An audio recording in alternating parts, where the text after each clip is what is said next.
Allez, on y va, chapitre 2, donc M2, dynamique du point matériel. Ici, M2, deuxième chapitre, dynamique, ici, du point matériel. Donc toujours, vous voyez, système étudié est un point matériel. Donc après avoir étudié la cinématique du point matériel, on va étudier ici le mouvement du point M dans un repère ici bien défini. Là on va étudier la dynamique du point matériel en référentiel galiléen.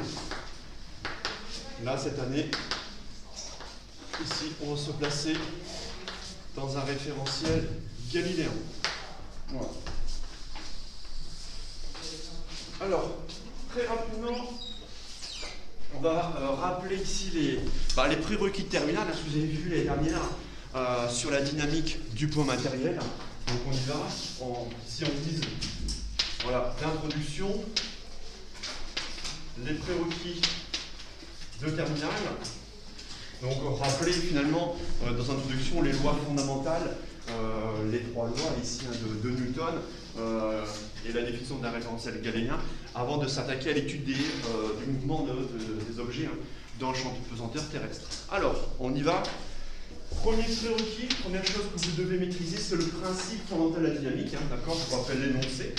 Donc le principe, donc le fameux PFD, principe fondamental ici de la dynamique, 1687, voilà, principe fondamental de la dynamique. Alors, ici, rappelez-vous, somme des forces, ici, qui est égale aux variations temporelles du vecteur P. Vous l'avez vu l'année dernière, vous avez introduit un vecteur P, le vecteur quantité de mouvement. À savoir, vous avez noté cette forme-là. Donc moi, ça me permet de réintroduire, vous voyez, ce vecteur P, quantité de mouvement. Et quand on dérive par rapport au temps ce vecteur P, on a dans le membre de droite, ici, la somme, vous voyez, des forces extérieures. D'accord ? Somme des forces extérieures. Donc ça, c'est l'énoncé, tel que vous l'avez vu l'année dernière. Et moi, ça me permet de rappeler le vecteur P. Ou P, ici, voilà. On va rappeler ici P. Donc P de M dans R. P égale MV. Donc M, V de M dans R. Voilà. Donc note ici à droite, P égale MV. Dans le cadre d'une physique non relativiste. Et le vecteur, en fait, je vais rappeler ici son nom et son unité, c'est important. C'est le vecteur quantité de mouvement. Donc P est ici le vecteur quantité de mouvement. Donc le vecteur quantité ici de mouvement. Voilà.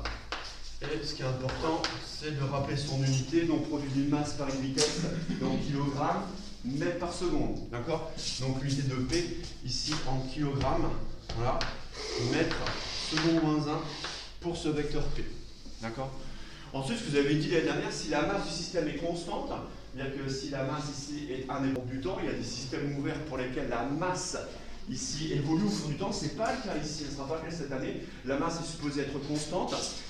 Donc dérivé par rapport au temps introduit M revient dérivé par rapport au temps ici mdv sur dt, où dv sur dt c'est l'accélération du point M. C'est-à-dire qu'on retrouve avec une masse constante ici, donc soit, voilà, l'énoncé habituel, masse fois l'accélération du point M dans R, d'accord, égale somme des forces extérieures.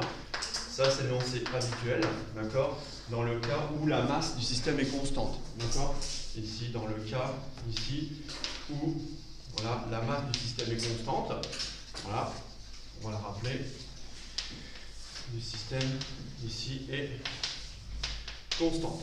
Ok. Ensuite, il ne faut pas perdre de vue une chose, c'est que cette relation elle est vectorielle. Vous voyez à gauche, on dérive par rapport au temps le vecteur quantité de mouvement, et à droite, on a la somme vectorielle ici des forces extérieures.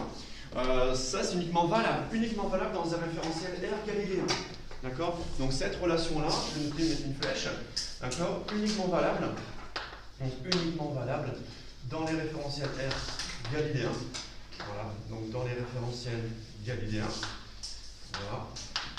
Donc raison pour laquelle, quand on définit à chaque fois le système, on va préciser le référentiel étudié. Donc nous, au début, ce sera les référentiels terrestres. Et ce référentiel terrestre, on suppose toujours, vous voyez, supposé galiléen. C'est-à-dire qu'en fait, cette loi s'applique dans les référentiels galiléens. Alors il y a un référentiel de référence, un référentiel vraiment 100% galiléen, c'est le référentiel de Copernic. c'est le référentiel galiléen, ici de référence. Donc je rappelle deux référentiels. Ici, le référentiel ici de Copernic.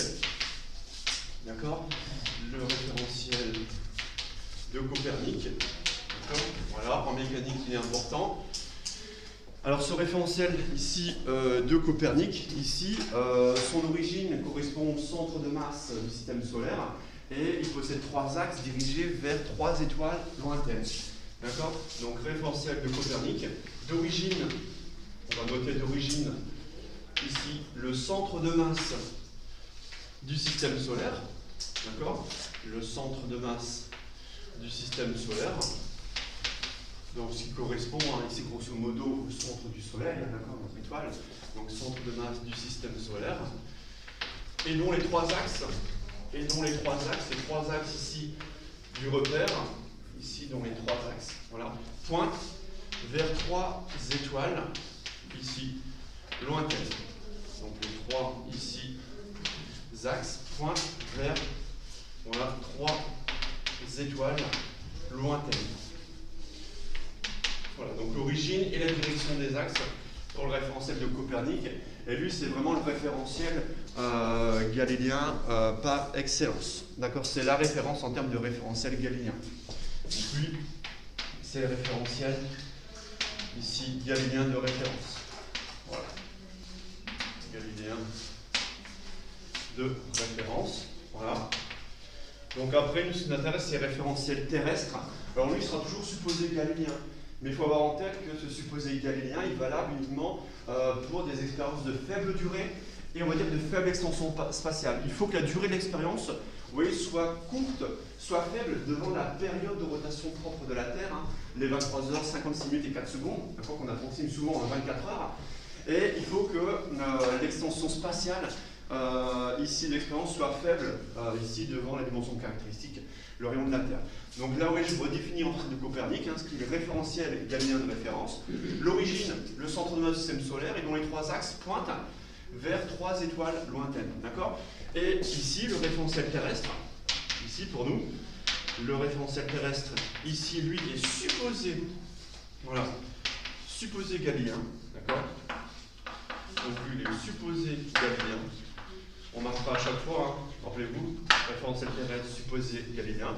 D'accord? Si, alors il y a deux critères, si la durée de l'expérience, ici, la durée d'expérience est suffisamment faible, voilà, alors il y a les deux en fait, ici, il y a deux critères, il y a durée d'expérience, on va dire extension spatiale, l'extension spatiale pareil de l'expérience, d'accord, donc la dimension caractéristique, donc on a la durée d'expérience, ainsi que son extension spatiale, ici, donc les deux, d'accord, référentiel terrestre supposé galiléen, si à la fois la durée d'expérience et son extension spatiale sont ici suffisamment faibles, voilà, sont toutes les deux suffisamment faibles, voilà.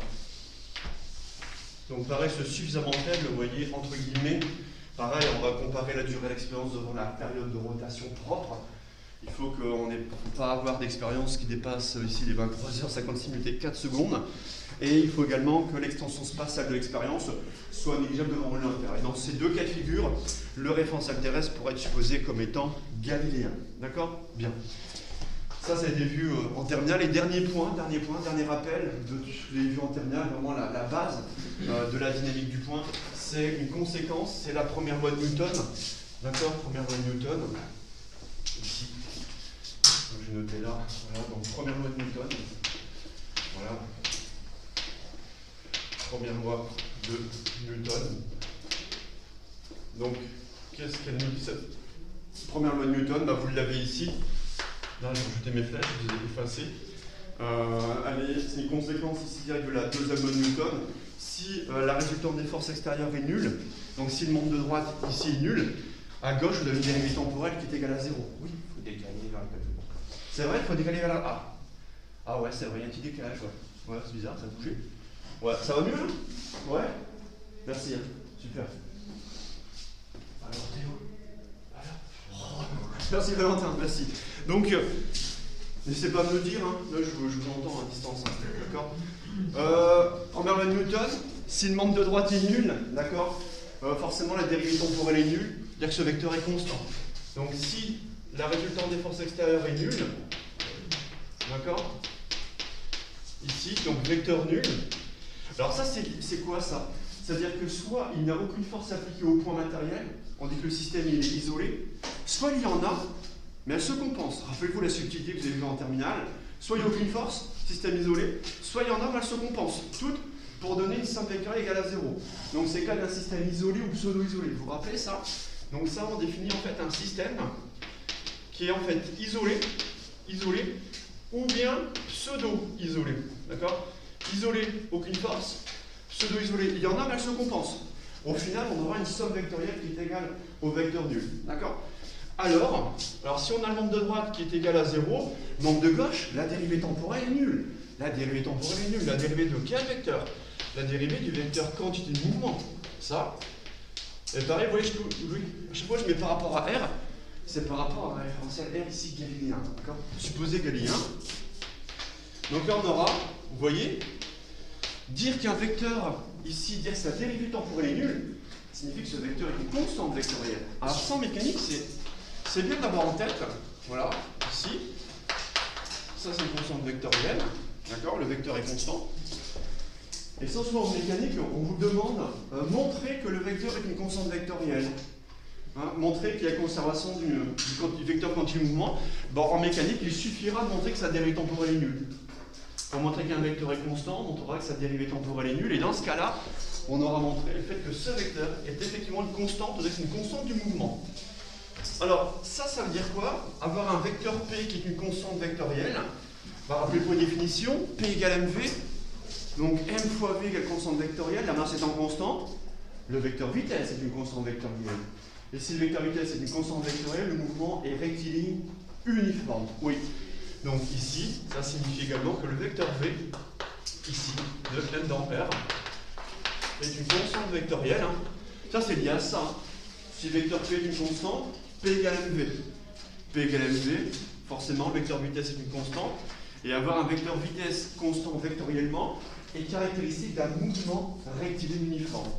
D'accord? Donc là on a un mouvement rectiligne uniforme. D'accord? Ça c'est notre première loi de Newton. Hein. D'accord? Vous le savez. Hein. D'accord? Dans un référentiel galiléen, le mouvement d'un point matériel ici isolé est rectiligne uniforme. Rappelez-vous ce que vous avez vu en seconde ou même en première. D'accord? Le mouvement d'un point matériel isolé ou pseudo-isolé est forcément rectiligne uniforme. C'est une conséquence de la deuxième loi de Newton. D'accord? Ici. Ok? Et ensuite, la dernière, troisième loi de Newton, il y en aura ici un rappel, voilà, de tout ce qu'il faut savoir. Troisième loi de Newton, également qualifié de principe des actions ici réciproques. Principe des actions, voilà, réciproques. Alors ça c'est quand une interaction entre 1 et 2. Rappelez-vous, la somme vectorielle est égale au vecteur nul. C'est-à-dire que f de 1 sur 2, la force exercée, alors pareil, hein, soit vous mettez des flèches, soit vous mettez ici des barres comme vous voulez. Donc on note f de 1 sur 2, vous voyez, 1 sur 2, c'est 1 sur 2. Si la force exercée 1 sur 2, c'est 1 exerce une force sur 2, 1 sur 2, d'accord?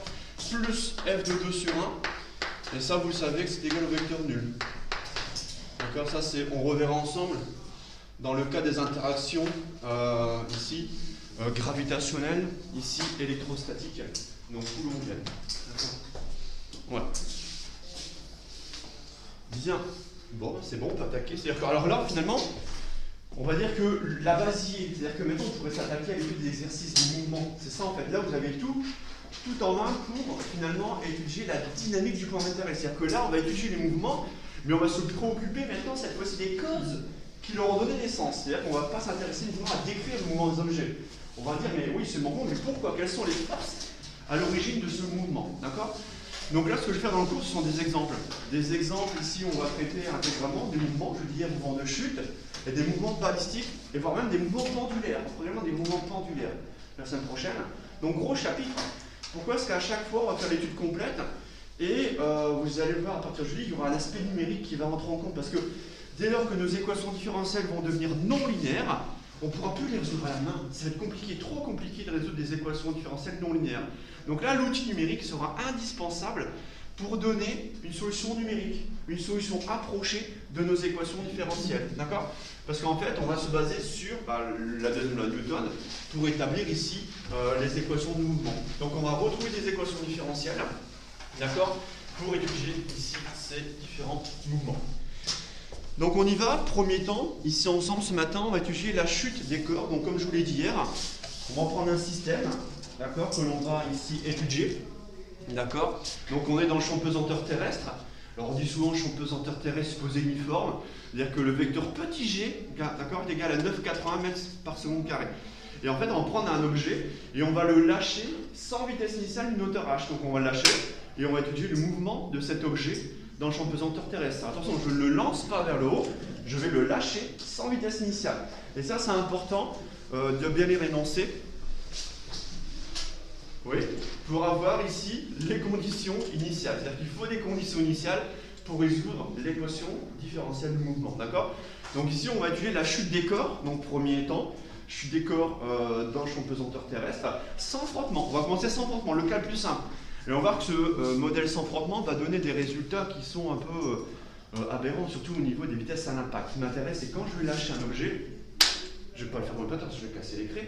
Quelle sera la vitesse à l'impact? Ça, vous le savez, un objet qui chute dans l'atmosphère aura une vitesse à l'impact dès lors qu'il va ici avoir une altitude nulle, donc arriver ici au niveau du sol.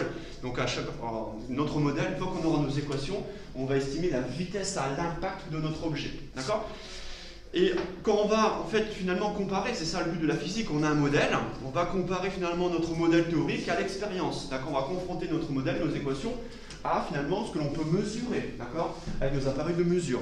Et ensuite, vous allez voir, on sera obligé de rajouter des frottements, d'accord, des frottements exercés par l'air sur l'objet. Alors, il y a deux familles de frottements, d'accord. Il y a des frottements qui sont valables dans le cas, on va dire, des faibles vitesses, d'accord, on dirait même des faibles nombres de Reynolds, un écoulement de l'air autour de l'objet qui est laminaire, et des forces de frottement qui sont un peu plus compliquées lorsque le vitesse de l'objet est plus importante, d'accord. Donc, il y aura deux familles de forces de frottement, et vous allez voir, dès qu'on rajoute les forces de frottement, c'est là que ça va se compliquer. Parce que dans le vide, c'est simple. Dans le vide, vous savez le faire. Vous l'avez fait l'année dernière en terminale. Par contre, dès qu'on va rajouter des forces de frottement, et là, ça devient plus intéressant parce que, oui, on effectue le mouvement dans l'air, il y a quelques frottements, mais vous prenez une bille, on va faire le TP1, c'est ce qu'on appelle le viscosimètre à chute. On va prendre ici une éprouvette graduée remplie de glycérol, d'accord, c'est du propane 1, 2, 3 triol, et on va laisser tomber une bille. Vous avez fait ce TP normalement l'année dernière, une bille, donc glycérol. Et en fait, cette bille, vous savez qu'elle va atteindre une vitesse limite de chute. Ça, c'est important. D'accord, de l'avoir en tête, en mécanique, il y aura une vitesse limite de chute. Et cette vitesse limite de chute, elle est obtenue lorsque la force motrice, le poids, est compensée par la force résistante, la force de frottement. C'est-à-dire que là, en effet, on retrouve ceci, d'accord. Les deux forces vont se compenser, la vitesse est constante. Et la vitesse constante, ça sera la vitesse limite de chute, d'accord, obtenue lorsque la bille, d'accord, sera en mouvement dans le glycérol. D'accord? Dans le TP, on fera le TP ensemble. Donc ça, c'est l'étude du mouvement de chute dans le champ de pesanteur. Et après, il y aura une deuxième famille, c'est, je vous l'ai dit, c'est le mouvement balistique. Donc on prend l'objet et cette fois-ci, on va le lancer. C'est des mouvements classiques. Ici, ce sont les coups francs, les tirs au panier, le golf. Ouais. Oui, c'est une autre famille de tirs balistiques, en effet. Mais ça, c'est un autre type de mouvement, un peu plus complexe à étudier, parce que ça, c'est plus simple à étudier. Parce que le mouvement, vous voyez, il est vertical, unidimensionnel. Par contre, dès que vous le lancez avec une vitesse initiale dans le plan X ou Y, forcément, vous avez un vecteur vitesse initiale. Et ce vecteur vitesse initiale, qu'est-ce qu'il va faire? Il va finalement vous imposer un mouvement plan. Donc, il y aura forcément deux composantes de vitesse, d'accord, deux composantes ici pour le vecteur position, c'est un peu plus compliqué à étudier. D'accord? Et donc, également des équations de trajectoire. Vous avez fait les dernières, rappelez-vous, en y égale x2 plus bx plus c, la trajectoire parabolique. Ok? On y va tout doucement, mais sûrement. Quentin, je mets ici. Bon, je repousse ça, mais allez. Étude de la chute des corps. Donc là, étude de la chute des corps dans le champ de pesanteur terrestre uniforme. Dans le champ ici de pesanteur terrestre. Voilà. Donc première famille de mouvements. Voilà. Alors pour moi, ça fait également office d'exercice. Pour moi, ça, c'est pas du poids à proprement parler, c'est du TD, mais Pour l'école, d'accord? Donc pour vous, ça vous concernera directement dans 15 jours, ça ce sont vos cols dans 15 jours, ce sont les questions de cours. Donc on vous demandera directement d'étudier en question de cours le mouvement de chute ici dans le champ pesanteur terrestre, ici supposé uniforme. D'accord? Bon. Alors, on y va, on va modéliser. On va modéliser ici l'étude et la mise en équation. Donc toujours, premier temps, modélisation. D'accord? Modélisation de ce mouvement. C'est-à-dire qu'il faut définir le système, faire un schéma, diviser en forces et poser l'équation. D'accord? Voilà. Donc ça, c'est important. Donc une petite phrase quand même d'introduction. Donc étude, on va étudier. Donc étude du mouvement. Étude du mouvement d'un point matériel. Oui, on s'intéresse à un point. Alors si c'est un ballon de foot, de basket, en TP vous aurez ça. Vous aurez des dessins mécaniques. Vous allez repérer le centre de masse. Le point matériel, ça sera le centre de masse du ballon. D'accord? Donc un point matériel. Donc on définit ce point, le point M. Donc un point matériel M. D'accord? Donc on s'intéresse à ce modèle-là, le point matériel M. Et qu'est-ce qu'on va faire? On va le lâcher sans vitesse initiale d'une hauteur h. D'accord? Donc on lâche. Ici. On lâche. Ici. Sans vitesse initiale.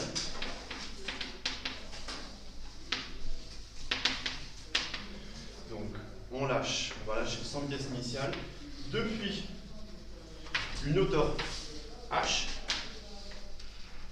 Voilà.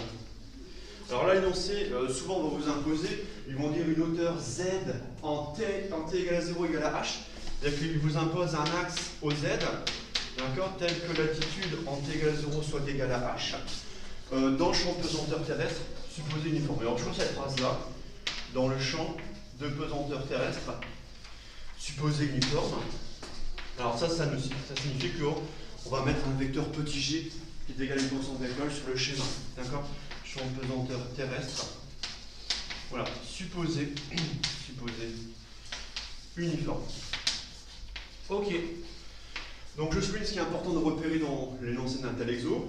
Donc point matériel, on le lâche sans vitesse initiale, c'est-à-dire que z point en t égale à 0 égale à 0. Oui, ça j'ai pas d'autre équation, ça signifie que z point en t égale à 0 égale à 0, depuis la hauteur z en 0 égale à h, dans le champ de pesanteur terrestre.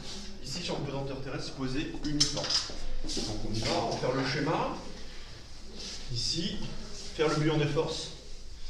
Donc le schéma ici. Voilà, donc on va prendre un axe. Voilà. Je vais prendre l'origine. Ici. Voilà. Le sol est ici au niveau de l'altitude z égale à 0. Alors voilà, je vais prendre un axe z vertical ascendant. Donc là, je prends un axe OZ vertical ascendant. Donc s'il est vertical ascendant, j'aurai un vecteur unitaire EZ également vertical ascendant. Donc là, ici, je précise, le sens et la direction du vecteur unitaire EZ. Ok. Maintenant, tout de suite, j'oublie pas de représenter le champ de pesanteur terrestre, supposé uniforme. Donc ce fameux vecteur petit g. Vous voyez, ce vecteur g, constante vectorielle, il est ici. Donc g est une constante vectorielle. Alors j'ai besoin d'indiquer le sens, la direction de ce vecteur vertical descendant, qui est opposé au vecteur unitaire EZ. Ok. Ensuite, le point M, initialement, il est là.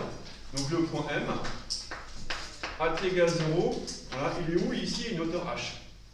Donc il y a une hauteur h, d'accord, du sol. On le lâche sans vitesse initiale. Ouais. Et à un instant t, il est ici. D'accord? À un instant t, il est ici, animé d'un vecteur vitesse, dirigé comme ceci. D'accord? Voilà. Donc je précise les notations, les différents vecteurs mis en jeu. Donc je représente la position initiale du point M, ici, à une hauteur ici h, z en t égale 0 égale à h. À un instant t, il est ici, d'accord? Animé de vitesse v, instantané, vertical descendant. Ça permet de voir que le repérage cartésien s'impose. Le mouvement est unidimensionnel, et on va repérer ici le mouvement ici du point M selon la verticale ici ascendant OZ. Donc on y va, comme toujours, le système étudié. Donc on aura un point matériel M de masse petit m, d'accord?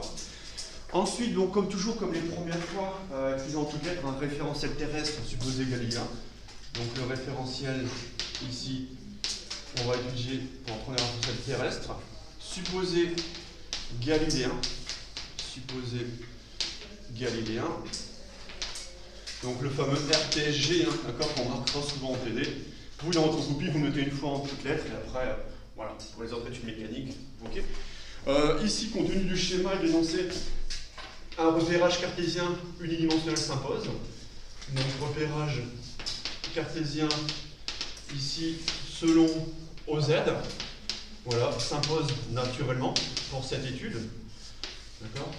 Ok. Bon, système référentiel, ici, voilà, le système de repérage. Et après, le plus important pour nous en dynamique, parce qu'on n'a pas fait en cinématique, on l'a peut-être fait une fois, mais c'est le bilan des forces. Ici en dynamique, je vais faire un bilan des forces, hein, tel que vous le connaissez, un bilan des forces étudiées. Bilan. Alors, on a fait, ça risque de me dégoûter, je pense. Ouais, attends. Ouais. C'est bon? Vous m'entendez? Parce que j'ai reçu un appel, hein. C'est pour ça que j'ai reçu un appel. Ça coupe. Allô, allô? C'est bon? C'est bon? D'accord. Ok, nickel. Alors, voilà, bilan des forces. On y va. Alors, voilà, dès que vous voyez ici une masse, donc un point M affecté d'une masse M dans le champ de pesante antérieure, vous avez le poids P égale mg. Donc déjà, première force, le poids.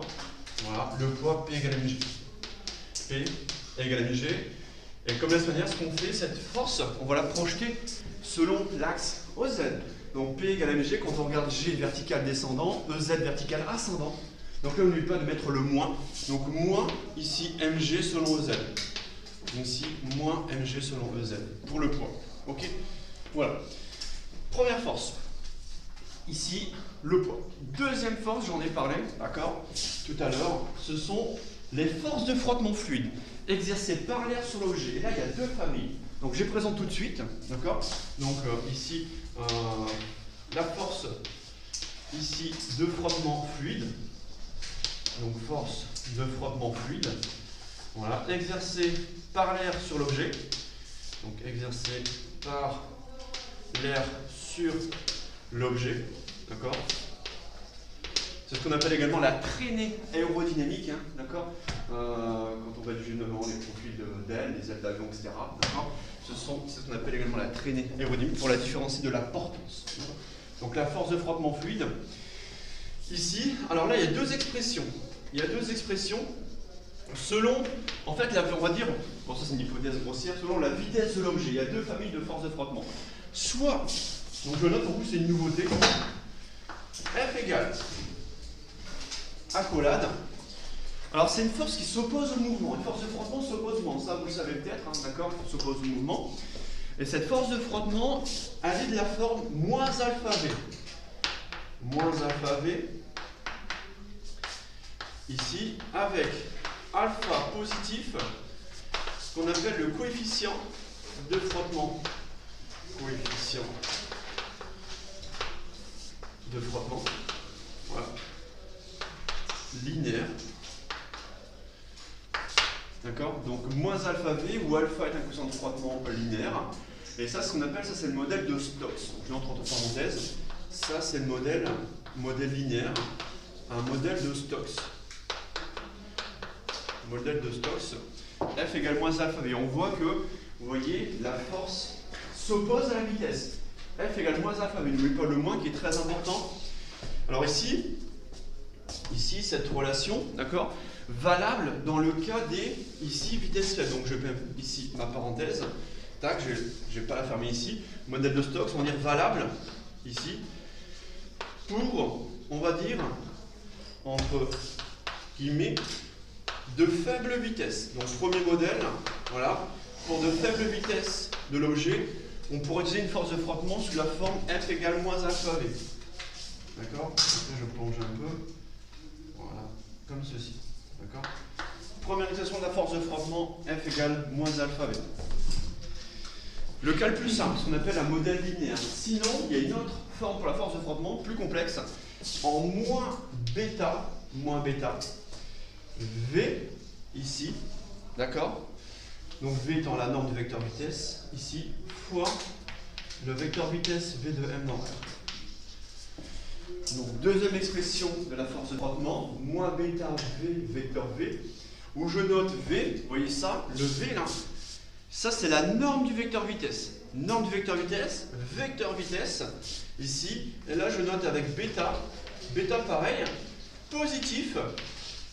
Et d'ailleurs dans ce bêta on va retrouver ce qu'on appelle le coefficient, le fameux CX. Vous connaissez peut-être, d'accord, ici l'étude aérodynamique, ça on va retrouver le fameux CX, mais ça on verra ensemble jeudi, hein, d'accord. On verra ensemble jeudi, on va reprendre cette expression jeudi. Ici pareil c'est le coefficient de frottement mais quadratique.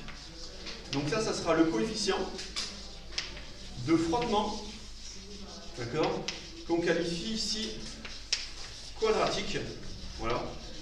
Alors pourquoi quadratique? Parce qu'en fait ce n'est pas linéaire. La norme ici de la force de frottement est en V carré. Ce qu'on fait ici, V fois V, donc la norme est en V carré. Alors ça c'est le modèle de Venturi. J'espère que vous voyez à distance, j'écris en bas. Ici, modèle de Venturi.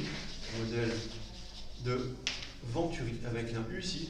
U-R-I. Pardon. Voilà. Pareil, valable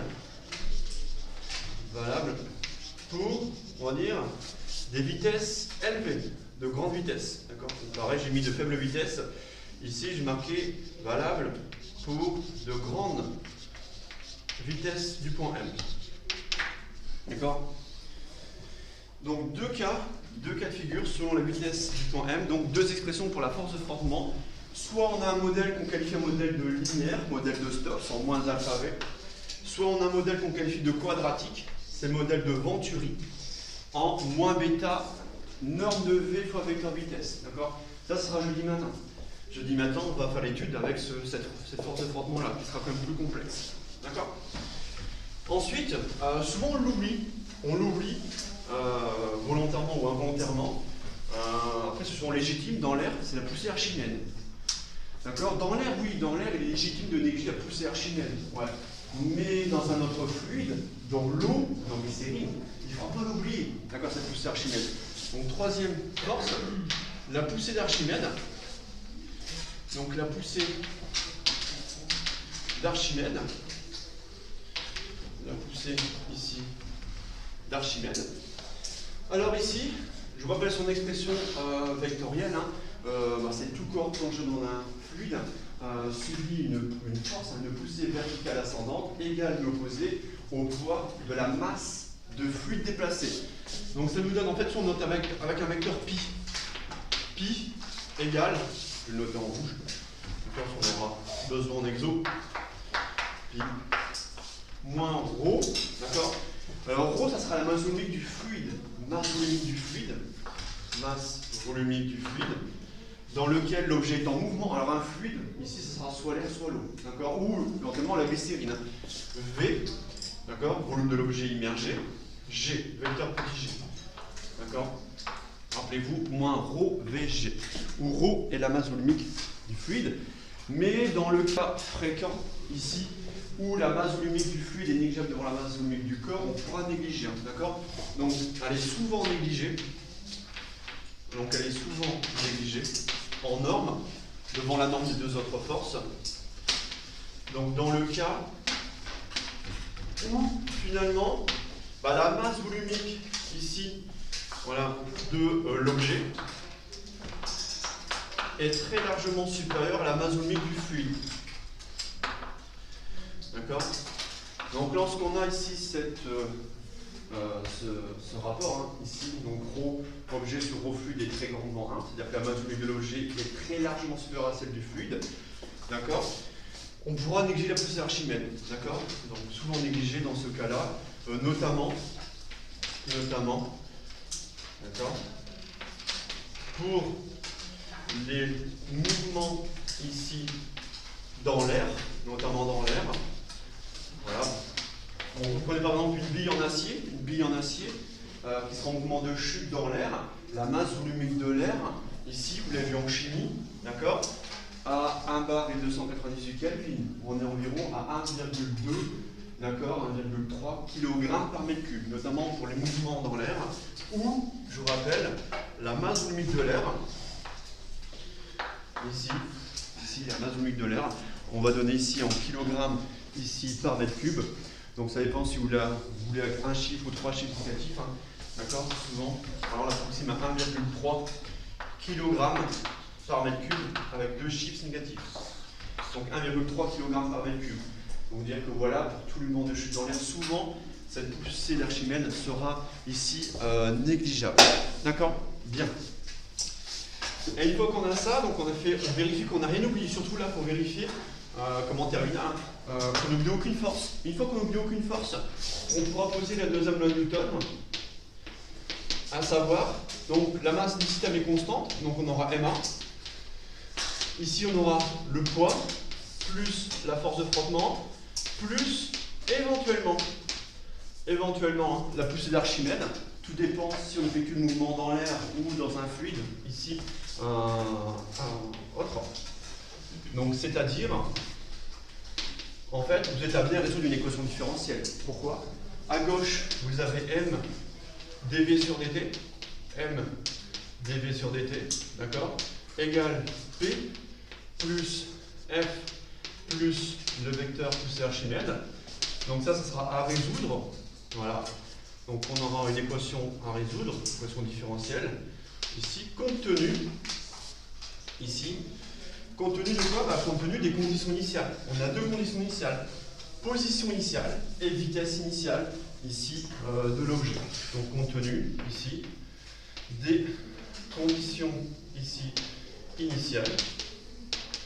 À savoir, voilà, on aura Z en t égale 0 égale à H. Et Z point en t égale à 0 égale à 0. D'accord? Donc ça c'est le cadre général, la modélisation avec le schéma. Ici le système G, le référentiel, le bilan des forces et la deuxième loi de Newton. D'accord? Voilà. Une fois qu'on a ça en tête, maintenant on va étudier du cas le plus simple au plus compliqué. Le cas le plus simple, quel est-il? Le cas le plus simple, c'est lorsqu'il n'y a pas de poussée Archimède, négligeable, et lorsqu'il n'y a pas de frottement. Dans ces cas le plus simple, le premier cas d'étude, c'est ce qu'on appelle la chute libre. Cette fameuse chute libre, où il n'y a aucun frottement, le système est uniquement soumis à son propre poids. D'accord? Donc on va commencer par le cas d'étude le plus simple, d'accord, où la seule force en présence, d'accord, est le poids. Et on qualifie donc cette chute de chute libre. D'accord? Donc c'est le deuxième temps, c'est un cas idéal, donc notez ici, cas idéal d'une chute libre, ici, donc petit 2, ici, donc cas idéal. Donc cas idéal d'une chute libre. Cas idéal d'une chute libre. Alors, c'est-à-dire que vous, finalement, quand vous aurez une question de cours sur ce thème-là, vous passez directement à ça. C'est-à-dire que ça, vous allez le reprendre ici. Ça, on a posé le contexte général, on a mis toutes les forces en présence, et vous allez faire ici, c'est le système référentiel et le schéma qu'on a fait ici à gauche. Et là, vous allez réécrire le PFD compte tenu de cette hypothèse. D'accord? Donc là, cas idéal de libre, c'est-à-dire qu'on néglige totalement les frottements fluides exercés par l'air. D'accord? Donc on néglige totalement.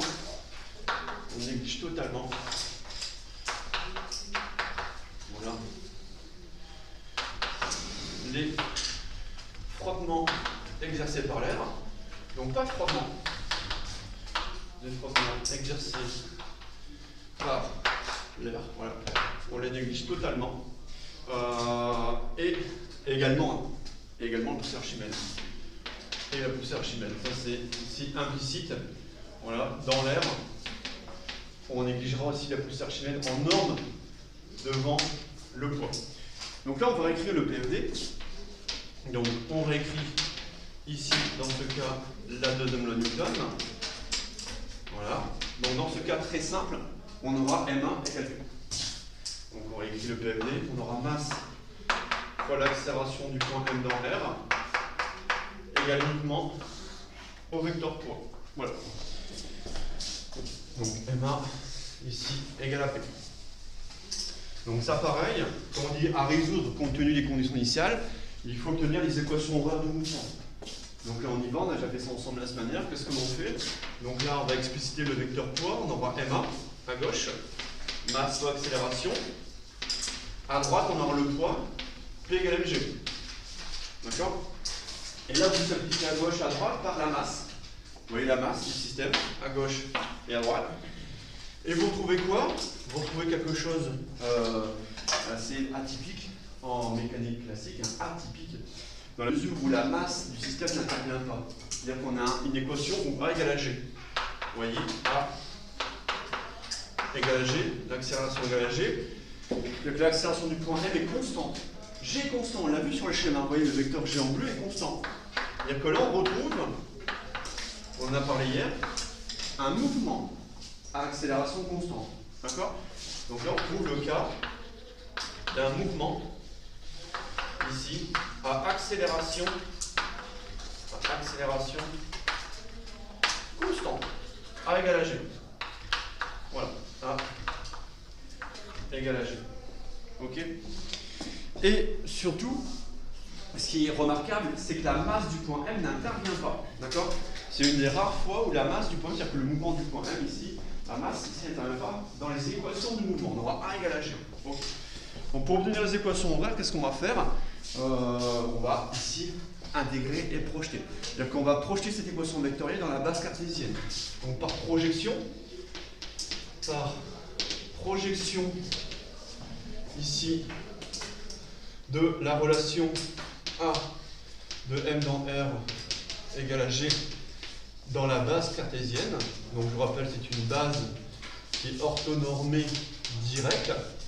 Alors qu'est-ce que l'on aura? C'est-à-dire qu'on va prendre ici chaque vecteur, on va projeter dans la base cartésienne. À gauche, on projette A, ici. Donc on aura, alors même si le mouvement est unidimensionnel, je reprends le mouvement à 3 dimensions. Je reprends les vecteurs colonnes, vous voyez, c'est-à-dire que l'accélération de manière générale, c'est en cartésienne, c'est x point point, y point point, z point point. Donc on est cartésienne. Donc j'ai bien mes points. À gauche, à droite, j'ai le vecteur G. Vecteur G à droite, qui n'a de composantes, on l'a vu uniquement selon moins EZ. Donc G, ici, à droite, n'a pas de composante selon Z. Donc, pas de composante selon X, pas de composante selon Y, mais une composante selon Z. Donc là, j'ai moins G. D'accord? Donc là, je répète, même si le mouvement est unidimensionnel, je projette ici un vecteur accélération. Je fais apparaître les 3 composantes cartésiennes. D'accord? Et là, qu'est-ce qu'on en déduit? On en déduit le vecteur de vitesse instantanée. Donc ici, par intégration, qu'est-ce qu'on obtient? Le vecteur vitesse, je rappelle, c'est la donnée de x point, y point et z point en coordonnées cartésiennes. D'accord? Voilà, donc ça devient ça. D'accord? On passe du vecteur accélération au vecteur vitesse, ici. Allez, juste pour vérifier que vous n'allez pas les oublier, je vais demander à Rémi. Allez, Rémi ici présent, qu'est-ce que tu peux me donner ici? Voilà. Par intégration, ici, de ça, pour passer du vecteur accélération au vecteur vitesse. Qu'est-ce que tu donnes ici? Très bien, les constantes, très bien. Juste vérifier ça. N'oubliez pas vos constantes d'intégration. D'accord? Vous mettez comme vous voulez. Hein. Vous faites ce que vous voulez pour les constantes d'intégration. Donc souvent, je note K pour constante, K1, K2, et là, j'aurai moins G. Alors, qu'est-ce que tu proposes, Rémi? Moins GT, plus, on n'oublie pas. Quand on fait ça, on intègre ici. Par rapport au temps, n'oublie pas également qu'on a la constante additive d'intégration, donc plus K3. Ok? Voilà. Après, il faut aller chercher des informations sur les constantes. Et ça, vous l'obtenez grâce aux conditions initiales. Donc là, rappelez-vous, l'objet est lâché sans vitesse initiale. C'est-à-dire qu'ici, directement, on peut rajouter, si vous le souhaitez, ça peut vous rassurer, repriser le fait que la vitesse initiale selon x est nulle. Il n'y a pas de vitesse initiale selon x. Donc si x point 0 égale à 0, dire que K1 est également égal à 0. Ok? Ensuite, pareil, il n'y a pas de vitesse initiale selon l'axe y. Donc ça signifie que y point en t égale à 0 égale à 0. Donc K2 égale à 0. Même chose, on lâche l'objet sans vitesse initiale. C'est-à-dire que cette fois-ci, z point en t égale à 0 égale à 0. Ça signifie que moins g fois 0 plus k3 égale à 0. 0 plus k3 égale à 0. K3 égale à 0. Pareil. Là, c'est vraiment pour vous rassurer. Sinon, le plus rapide, vous faites ça. 0, 0, 0. Car ici, les vitesses initiales sont nulles selon les 3 axes du repère cartésien. D'accord? Vitesse initiale nulle ici selon x, y, o, z. D'accord? Et ensuite, on en déduit une dernière fois, d'accord, une dernière intégration, les coordonnées du vecteur position. D'accord? Donc, puis, finalement, voilà, on aura OM. Donc, ça sera la donnée de X, Y et Z. Voilà, ici. Donc là, pareil, c'est-à-dire qu'ici, on a 0. Là, on a 0. Et là, on a 0. Pour éviter de prendre en compte ces constantes K1, K2, K3 quand on va ensuite intégrer. D'accord? Allez, on y va. Allez, c'est parti. Qu'est-ce que ça me donne? Première composante ici selon X. Qu'est-ce que je note? Ça semble que j'ai 0 pour X point. La constante, ouais. La constante ici d'intégration, K4. D'accord? Qui sera, oui, égale à 0. Et en effet, je vais toujours la rajouter. Ensuite, là, le 0, qu'est-ce que tu obtiens ensuite? Une cinquième constante, ouais. Et là, c'est juste ça, il faut faire attention. Moins GT. Moins GT, ça va donner quoi?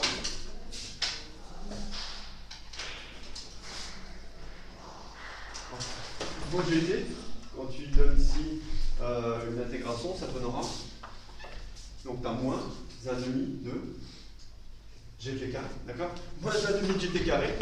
Donc, moins 1,5 GT carré. Et là, je n'oublie pas, pareil. Hein.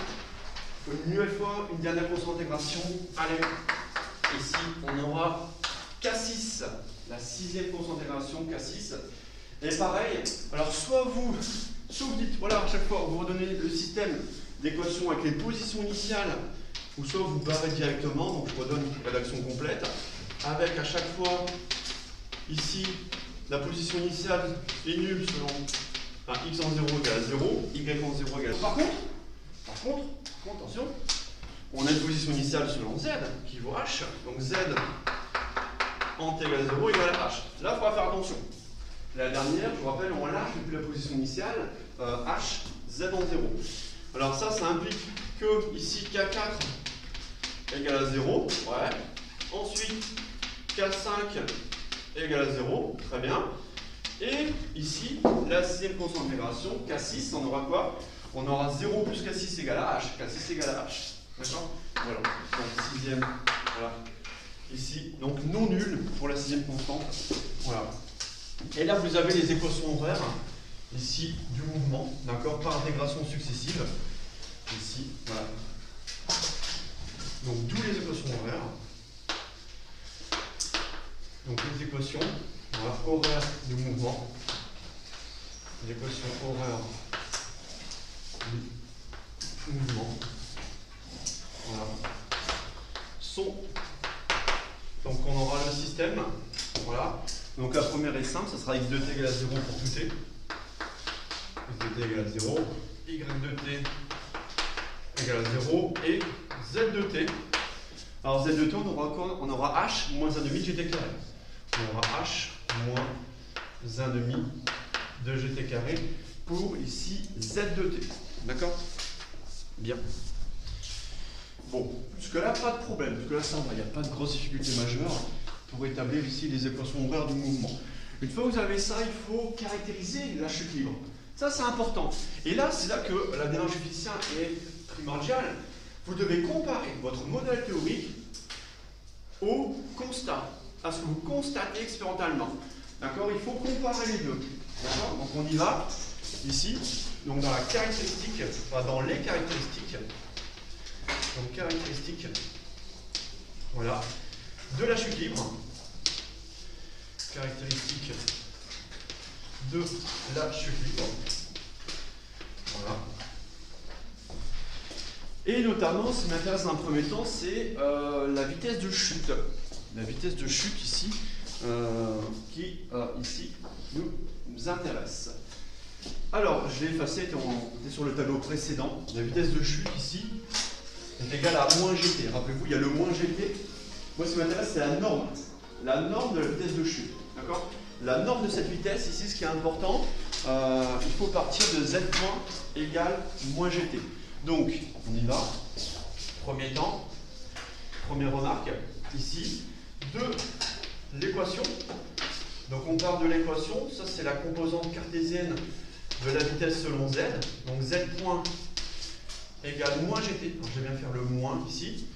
on en déduit la norme du vecteur vitesse. Donc on en déduit ici la norme du vecteur vitesse. Alors, cette norme du vecteur vitesse, on va déjà calculer ensemble en TD. D'accord? Donc ça, on se note ici. Donc norme du vecteur vitesse. Et souvent, en DS, en exo, on note simplement V. V, c'est-à-dire que quand on fait un V comme ceci, sans vecteur, c'est-à-dire qu'on s'intéresse uniquement à la norme du vecteur. Donc, norme du vecteur vitesse. Alors ici, ce sera quoi? Ça sera simplement racine carrée de V scalaire V. Bon, ici, ça va vous donner du moins GT selon EZ, et scalaire du moins GT selon EZ, le tout sous la racine carrée. Donc ça fait racine carrée de G de P2, EZ scalaire EZ, ça fait 1. Ça fait GT. Voilà, égale GT. Voilà. Et là, il y a un petit problème. Les équations sont bonnes, il n'y a pas d'erreur de signe, on ne s'est pas trompé. Là, il y a un petit problème. Ici, en fait, c'est une des faiblesses de notre modèle de chute libre, vous l'avez vu l'année dernière. Quel est le gros modèle? Quel est par exemple le gros défaut de ce modèle ici par rapport, vous voyez, à la norme de la vitesse? C'est une vitesse de chute. Qu'est-ce qu'on remarque ici? Sachant que G est une constante, G égale 9,80 mètres seconde moins 2. Et ça, vous l'avez vu, c'est une des grosses faiblesses de ce modèle de chute libre sans frottement. Il est là. La norme de la vitesse égale GT. Ça, ce qu'on avait avant, c'est simple. Par contre, là, c'est intéressant. Là, on commence à commenter nos équations, à analyser les résultats. Est-ce que c'est cohérent? Qu'est-ce qui peut poser problème? Valentin? Bah, c'est cohérent. C'est cohérent, puisque l'accélération est constante, du coup la vitesse elle fait qu'augmenter. Alors, justement, je pense que tu veux dire c'est homogène. Je pense que c'est homogène, c'est-à-dire que c'est vitesse, accélération fois temps, ça c'est bon. Mais seulement, tu abordes un point sensible, c'est que la vitesse ne fait qu'augmenter. Et c'est ça le problème. C'est ça le souci, parce que je pense que vous vous en doutez, vous le savez, quand vous lâchez un objet en atmosphère, le gros problème avec ça, c'est une fonction qui est linéaire. C'est-à-dire que la vitesse croît linéairement avec le temps. Et ça, c'est le gros défaut de ce modèle. Parce qu'expérimentalement, vous lâchez un objet dans un fluide, la vitesse ne va pas croître indéfiniment. Et on va voir après, on va calculer des vitesses à l'impact. On le lâche de 10 mètres, de 100 mètres, de 1 km. Vous allez voir, les vitesses à l'impact, elles sont énormes. Elles sont énormes. Là, on voit que la norme ici, la vitesse de chute, on va noter, la vitesse de chute, elle croît linéairement ici. Elle croît linéairement, voilà, avec t, avec le temps, voilà, avec le temps t.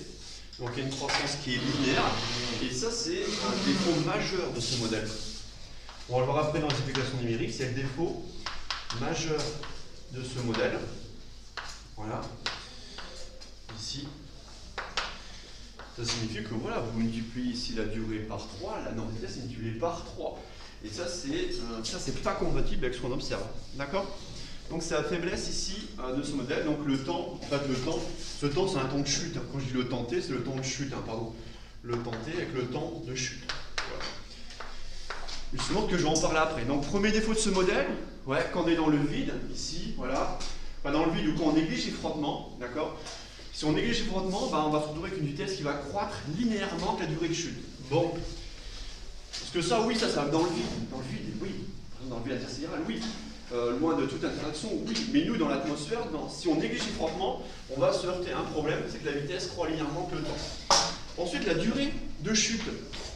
Ici, le temps de chute. Alors, le temps de chute, comment vous obtenez ce temps de chute? Donc, la durée totale de chute, vous l'obtenez à partir de quelle équation? Oui. De t égale à 0. Très bien, z de t égale à 0. C'est-à-dire que le résultat de cette équation z de t égale à 0 va vous donner l'instant t pour lequel votre objet heurte le sol. Et on aura la durée totale de chute. Très bien, donc on y va. La durée ici totale de chute. Donc pareil, ça vous l'avez vu la dernière. La durée totale ici de chute, on va noter, voilà. Par exemple, ici, noter taux, d'accord? Et solution de l'équation z de taux, donc z en t égale à taux, égale à 0.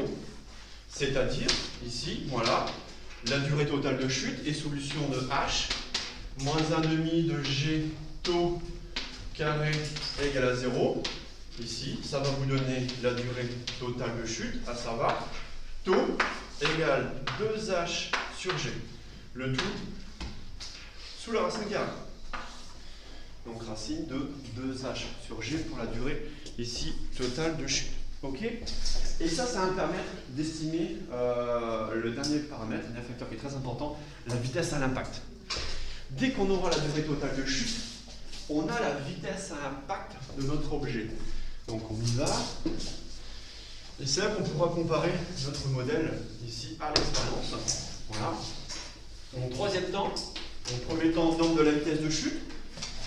Deuxième temps, durée totale de chute. Notez taux ici, durée totale de chute. Et ensuite, la vitesse ici à l'impact, vitesse au sol, est obtenue. D'accord ? Donc la vitesse d'impact, on appelle également la vitesse ici au sol. Voilà. On arrive ici, que l'objet arrive au sol, d'accord, est telle que,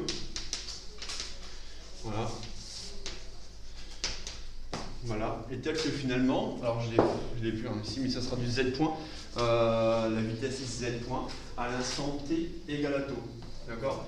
Donc est telle que ici directement, bon là ici, hein, on va prendre la norme de la vitesse, d'accord, ici, donc est telle que ici, donc on va prendre la norme de v.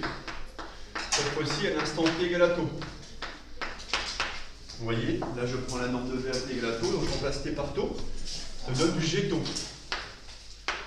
Mais taux, on sait ce que c'est, donc ça fait g racine de 2h sur g. Donc on a g exposant 1 fois g exposant moins 1,5, d'accord. 1 moins 1,5, ça fait 1,5. Donc le g passe sous la racine au numérateur. Racine de 2gh. Voilà, ça c'est la vitesse ici d'impact, ou la vitesse à l'impact lorsqu'on arrive au sol, lorsqu'on lâche l'objet d'une hauteur h dans le champ de pesanteur terrestre, ici supposé uniforme. D'accord. Et déjà, il faut remarquer quelque chose ici de remarquable également, c'est que la vitesse à l'impact ici est indépendante de la masse de l'objet. Et ça, c'est lié au fait qu'il n'y a pas de frottement. Vous voyez, cette vitesse là, on le voit déjà dans les équations, indépendante de la masse de l'objet en question. Donc de la masse m, voilà, de l'objet. Et c'est là justement pour valider votre modèle, ici relativement simple, voilà. On va comparer, comparaison modèle expérience, et on va effectuer 3 applications numériques. Donc dernier temps, ici, comparaison modèle expérience, comparaison entre le modèle théorique et ce que l'on constate expérimentalement. Donc comparaison modèle expérience.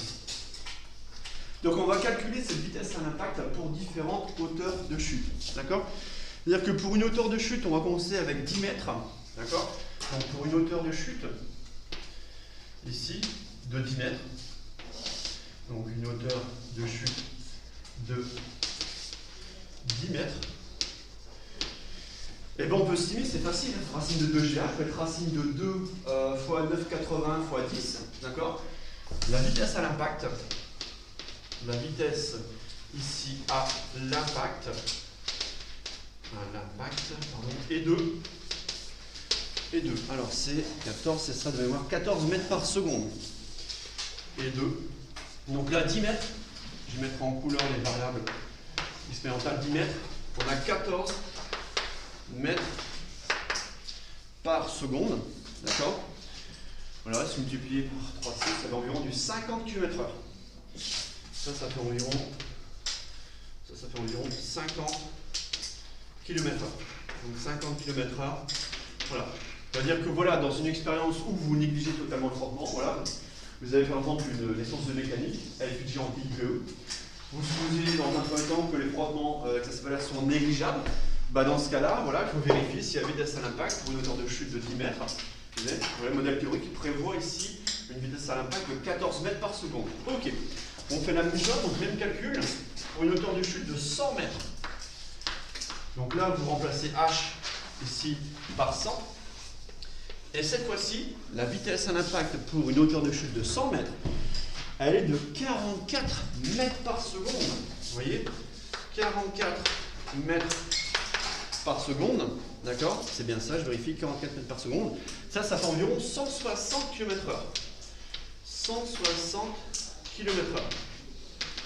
Voilà. Alors imaginez 1 km, hauteur de chute de 1 km, hauteur de chute de 1 km. Cette fois-ci, attention, accrochez-vous, à 1 km, on est à 140 mètres par seconde.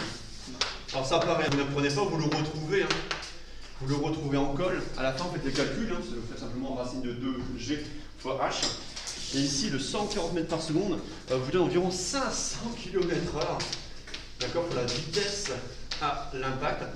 Alors, on pourrait continuer comme ça indéfiniment. Mais vous voyez que là, il y a un problème. On rejoint le constat où la norme de la vitesse croît avec le temps, fonction linéaire. Il y a un souci. Vous le savez, vous avez tous fait l'expérience des étudiants en terminale, vous le savez, même le collège, je pense, c'est qu'un phénomène limite la vitesse. En fait, votre objet va à une vitesse limite. Et cette vitesse limite de chute, d'accord, elle fait qui limite la vitesse. Au bout d'un certain temps, la vitesse, oui, elle va augmenter, mais elle va atteindre un palier qu'elle ne dépassera plus. Et ce phénomène qui limite la vitesse, c'est quoi? C'est finalement les frottements fluides. Donc forcément, voilà. Là, quand on compare notre modèle très simple, sans frottement à l'expérience, bah, on voit que ces résultats numériques ici ne sont pas ici réalistes. Hein. Donc là, ici, bilan.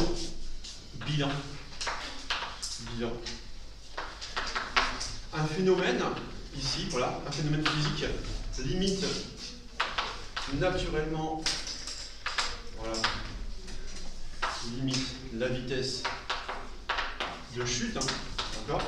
Là, on ne peut pas croître indéfiniment, limite la vitesse de chute. Et c'est important, oui, cette notion de limite, et d'ailleurs, ça rejoint cette notion de vitesse limite, d'accord? C'est-à-dire que la vitesse ne va plus augmenter au-delà d'une certaine limite, hein, d'accord? Et ça, ici, ce sont, voilà, les frottements fluides, d'accord? Ce sont les frottements fluides, voilà, exercés par l'air sur l'objet, qu'on appelle ici également la traînée hydrodynamique. Donc nécessairement, pour de telles expériences, on va lâcher des objets de 10 mètres, de 100 mètres, de 1 km. Vous lâchez un objet de 1 km, on n'aura pas une vitesse impact de 500 km/h, c'est énorme, d'accord? Donc là, oui, on doit prendre en compte, hein, dans cette expérience, quand on lâche un objet de hauteur H, alors oui, pour des hauteurs très faibles, oui, c'est sûr. Mais là, dès lors que vous voyez ici qu'on prend des distances critiques de 10 mètres, 100 mètres, 1 km, il faut prendre en compte les frottements exercés par l'air sur l'objet. Donc là, notre modèle n'est pas assez performant, il n'est pas assez bon, il n'est pas assez complet. Qu'est-ce qu'on va rajouter? On va rajouter une force de frottement. Mais la force de frottement la plus simple possible, celle en moins FAV, on appelle la force de frottement linéaire. D'accord? Donc là, c'est un peu plus compliqué, mais pas forcément. Parce qu'on va retrouver des équations qu'on a vues en élève. Exactement, on va retrouver des choses qu'on a vues ensemble sur les transitoires, circuits RC en charge et décharge. On aura le même formalisme mathématique. D'accord? Donc on y va. Donc c'est, ça je le garde, je regarde le schéma, c'est pas gênant. Donc après l'étude de la chute libre, on termine ici cette partie courbe par ici un deuxième temps, ici. On va prendre en compte, c'est le cas, prendre en compte ici les frottements fluides, modèle linéaire. D'accord? Donc prise en compte des frottements, donc petit 2. Prise en compte, voilà, des frottements fluides. Donc là, on va améliorer notre modèle des frottements fluides. Sauf que là, on va prendre le modèle linéaire. Je dis on fera le modèle plus compliqué. Là, on va prendre le modèle linéaire. Voilà, modèle linéaire. Cette fois-ci, on va ici les prendre en compte et on va réécrire nos équations différentielles. Ok? Bien. Alors, dans ce cas, il faut prendre voilà, le modèle de Stokes. Donc, il s'agit du modèle de Stokes. Donc, je le rajoute ici. Donc, il s'agit voilà, du modèle de Stokes pour lequel f égale moins alpha v. Donc il s'agit du modèle de Stokes, ce qu'on appelle le régime faible vitesse, d'accord, modèle de Stokes qui est linéaire, voilà, valable, je vous rappelle, pour de faibles vitesses, d'accord, pour de faibles vitesses. Voilà. Alors pareil, ce faible, ouais, mais c'est quoi faible vitesse? En fait, rigoureusement, on calcule un nombre de Reynolds et il faut que l'écoulement de l'air de l'objet soit en fait linéaire. Donc ça, vous verrez ça à la prochaine. c'est pour étudier via les nombres de Reynolds les écoulements, d'accord? Ici l'aérodynamique, l'écoulement de l'air autour d'un objet. En fait on calcule, on prend même le voir en TIP, on calcule des nombres de Reynolds qui permettent de voir si on est en modèle linéaire ou en modèle quadratique, non linéaire. Donc modèle ici linéaire pour lequel f égale moins alpha v. Donc je répète, f égale moins alpha v, d'accord? Où alpha strictement positif, d'accord? Donc ça, vous voyez, ça on l'a déjà rencontré, hein. Ça on l'a déjà rencontré en élec quand on a fait du transitoire d'entre deux. On a vu des forces de frottement. Rappelez-vous l'amortisseur de voiture. L'amortisseur de voiture, il y a une force de frottement fluide en moins alpha v. Elle était donnée dans l'énoncé. Hein. Là, ici, où il faut la donner ici en question de cours. Moins alpha v, et notez que pour une sphère, ce qui est important pour une sphère, on connaît ce coefficient alpha, pour une sphère de rayon R. Ça c'est important pour nos TP ou même pour vos TIPE. Pour une sphère ici de rayon R, et uniquement pour une sphère de rayon R, le alpha on connaît. Alpha, ça sera 6pi eta R. Mais uniquement pour une sphère. Donc j'insiste, hein, pour une sphère de rayon R, on connaît l'expression de alpha. Alpha égale 6pi eta R. Alors, ici, 6pi ça va. Là c'est le eta. Le eta, vous voyez, c'est un genre de n script avec une barre qui descend, d'accord? Le eta, d'accord? Le eta. Ou ici, eta, ce qu'on appelle la viscosité, c'est la viscosité du fluide, la viscosité dynamique du fluide. Ou, j'ai essayé de mieux faire, eta. Là, il y a un peu mieux fait. Vous voyez, un peu mieux fait ici, eta. Et ce qu'on appelle la viscosité dynamique du fluide dans lequel l'objet se déplace. Donc, c'est la viscosité dynamique du fluide. Voilà, viscosité dynamique du fluide dans lequel l'objet se déplace. Voilà, dans lequel l'objet ici se déplace. Alors ça pareil, hein, vous verrez la prochaine ici, ces notions ici de viscosité dynamique, d'accord? Pour l'air, on va donner quand même l'ordre de grandeur ici. Pour l'air, voilà, pour l'air. La viscosité dynamique de l'air, ici de l'ordre de 10 puissance moins 5. Alors l'unité, ce sont des pascals secondes. Pascal seconde pour l'unité de la viscosité dynamique, donc 10 moins 5, pour l'air, et pour l'eau, 10 moins 3. D'accord? Donc pour l'eau, ici, on aura ici état de l'ordre de 10 moins 3. Alors ça paraît, ce sont des valeurs qu'on vous donnera, ou que vous pourrez estimer, hein, ici on vous donnera pour un TIPE. Vous avez besoin des viscosités dynamiques de l'air ou de l'eau. D'accord? Voilà. Donc là uniquement, ça c'est important pour une sphère. Là, typiquement TP, vous aurez des billes sphériques. Bah, pour les billes sphériques, vous allez connaître le coefficient de frottement fluide. Vous voyez, c'est positif. Si pi est à R, le produit de 4 termes positifs entre eux vous retourne un état positif. Ok? Voilà. Ça c'est important. Alors évidemment, après il y a le miel. Le miel qui est très visqueux, vous le savez. Le miel, on a environ entre 5 et 10. Entre 5 et 10, ouais, le miel est quand même plus visqueux que l'eau. D'accord? Il s'écoule moins facilement, on dira. D'accord? Mais vous verrez la prochaine, en PC aussi, la viscosité d'un fluide, d'accord? Et vous allez caractériser par ce coefficient état, qui intervient ici dans le coefficient alpha, coefficient de frottement fluide. Ok? Voilà. Donc là, ce qu'on peut faire, une fois qu'on a présenté ici cette force de frottement fluide, c'est réécrire le PFD. On y va. Donc dans ce cas-là, le PFD,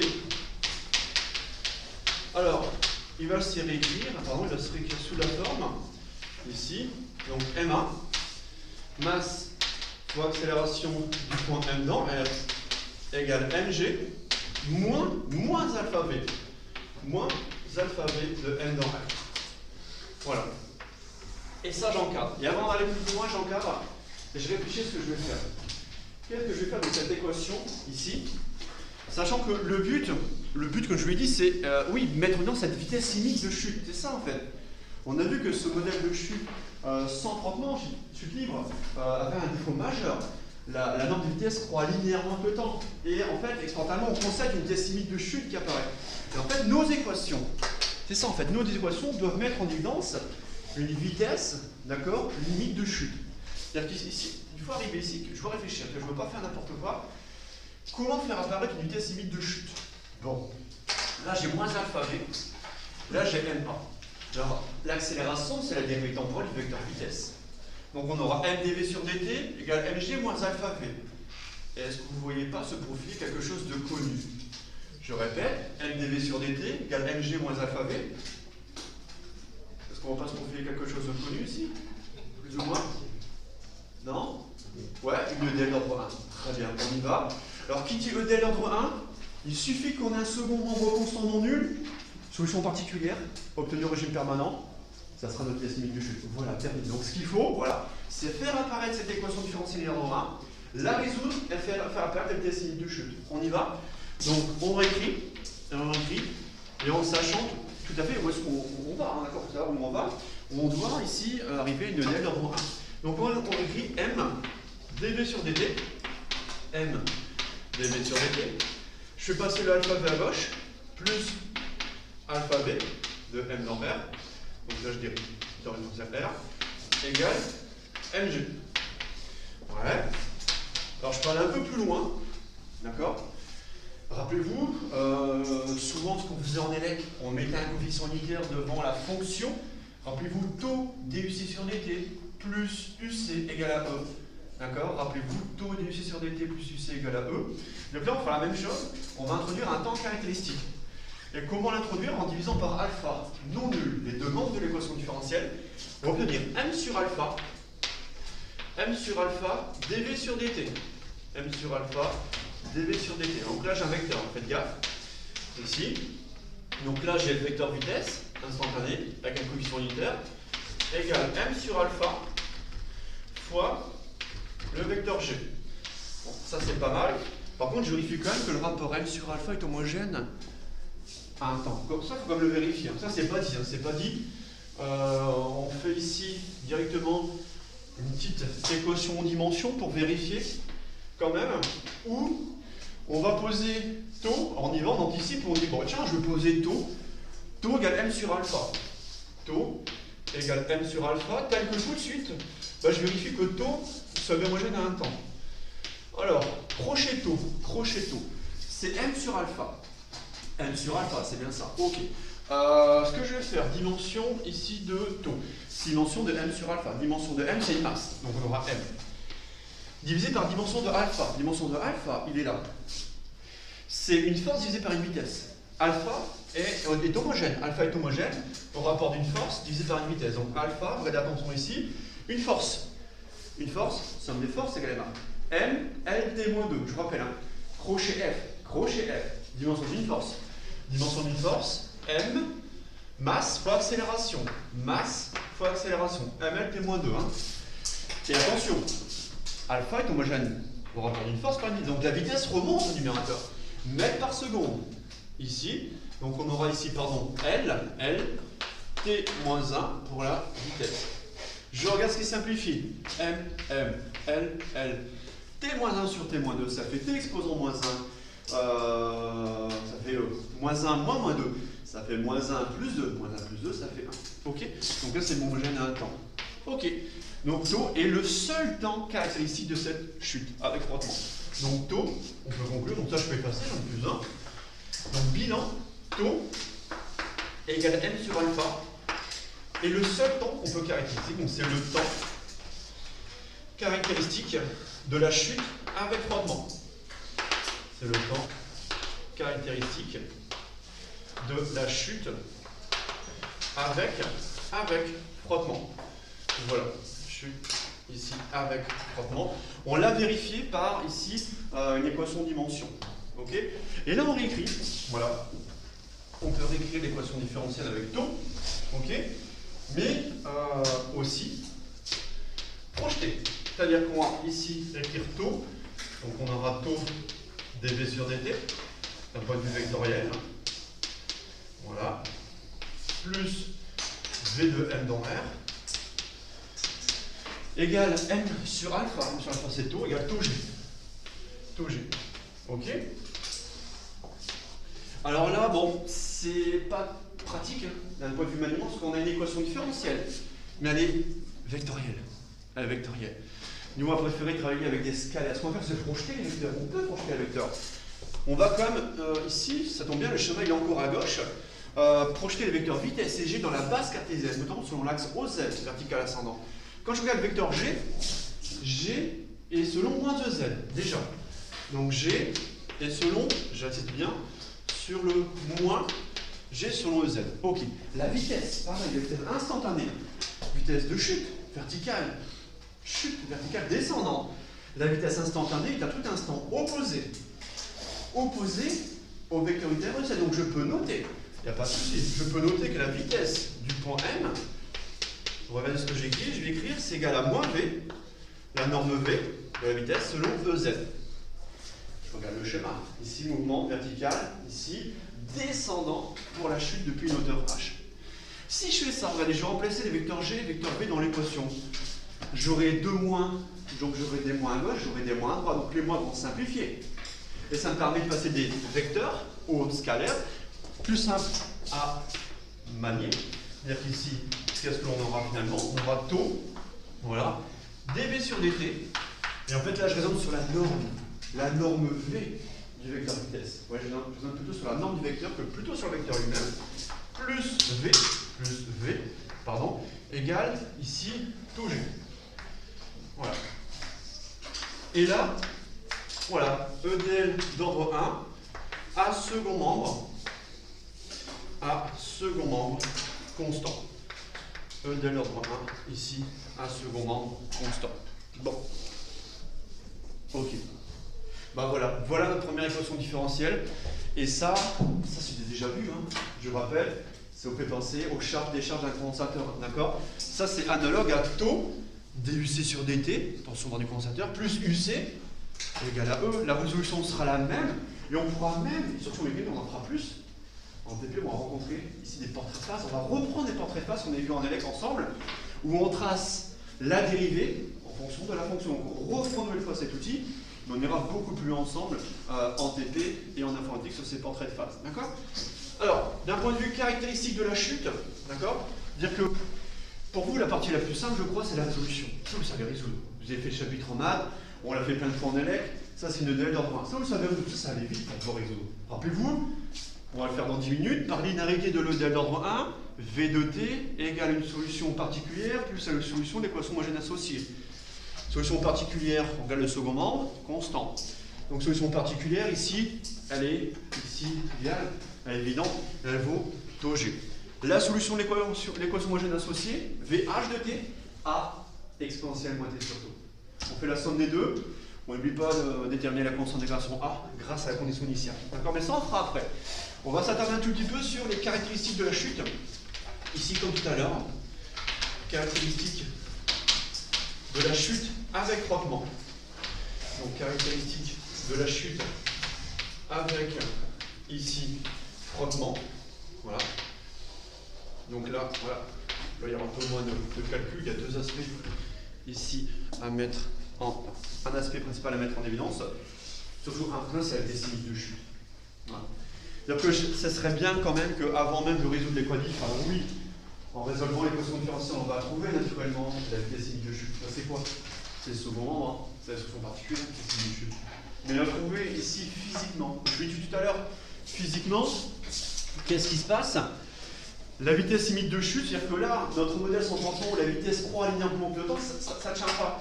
Ce qu'il faut, c'est qu'au bout d'un certain temps, la force de frottement, elle va venir compenser le poids. Alors le poids, c'est la force motrice. La force de frottement, c'est la force résistante. Et à l'instant où le poids est compensé, enfin, la force de frottement compense le poids, qu'est-ce qu'on aura? On aura la somme vectorielle des forces égale vecteur nul, on aura donc une vitesse constante. Et cette vitesse constante, ça sera la vitesse limite de chute. Et ça, c'est important de le dire, c'est un aspect physique qui est essentiel. La vitesse limite de chute est obtenue lorsque la force motrice, lorsque le poids et la force de frottement fluide, ici, se compensent. Donc ça, on va le noter.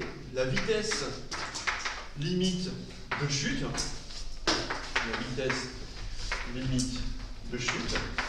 Alors on va noter V limite, voilà, V limite, est obtenue, voilà, physiquement, est obtenue lorsque, ici, la force motrice,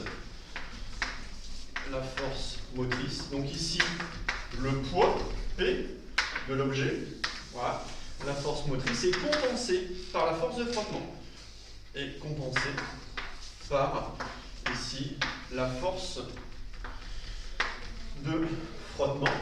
La force de frottement fluide. La force de frottement. D'accord, donc force de frottement, force de freinage. C'est-à-dire que vectoriellement, on aura deux forces. Alors, des forces se compensent. D'accord? Donc, elle est compensée ici. C'est-à-dire qu'on fait une somme vectorielle. La somme vectorielle est égale au vecteur nul. C'est-à-dire que ici, vecteur P, le poids, d'accord, est compensé. Voilà. Mathématiquement, ça veut dire ça. Le poids est compensé par la force de frottement fluide. Donc, P plus F égale vecteur nul. Ok? Ouais. Donc, quand on projette, P égale moins mg selon Z, hein, d'accord? La force de frottement moins alpha V. Ouais. Mais attention, V, je le mets moins ici, alpha V de N dans R. Voilà. Sauf que ici, quand les deux forces se compensent, la vitesse n'est pas quelconque. Donc là, attention, la vitesse, je le note ici, ce sera la vitesse limite de chute. Ce sera la vitesse limite. Quand les deux forces se compensent, la vitesse est constante et vaut ici la vitesse limite de chute. D'accord? Voilà. Ici, donc moins mg selon z, moins alpha v limite, ici, égale à 0. Et là, vous aurez directement la résolution, d'accord? La solution, sachant que la vitesse limite, d'accord, est définie. Ça, voilà, donc je mets le temps. Alors, ça. Donc taux c'est m sur alpha, quotient de frottement fluide, d'accord? Donc soit. Alors, pareil, hein, on va projeter selon EZ, d'accord? Parce qu'on a projeté selon EZ le poids. Donc on va faire pareil, donc je laisse ici moins mg selon EZ, d'accord? Donc là j'ai laissé, attention, le moins alpha, faites attention, hein. Ça c'est F, hein. F c'est moins alpha V. F c'est moins alpha V. J'ai pas encore projeté selon EZ. Ça c'est F. Maintenant ce moins alpha V, donc je reprends moins alpha, ce que je vais faire pareil, c'est la vitesse, comme tout à l'heure, la vitesse c'est dirigée selon moins EZ. Donc là j'insiste sur le moins EZ, hein. Faites gaffe, hein. Donc deux choses différentes. J'ai pas voulu faire ici les deux en même temps, mais ici je définis simplement F.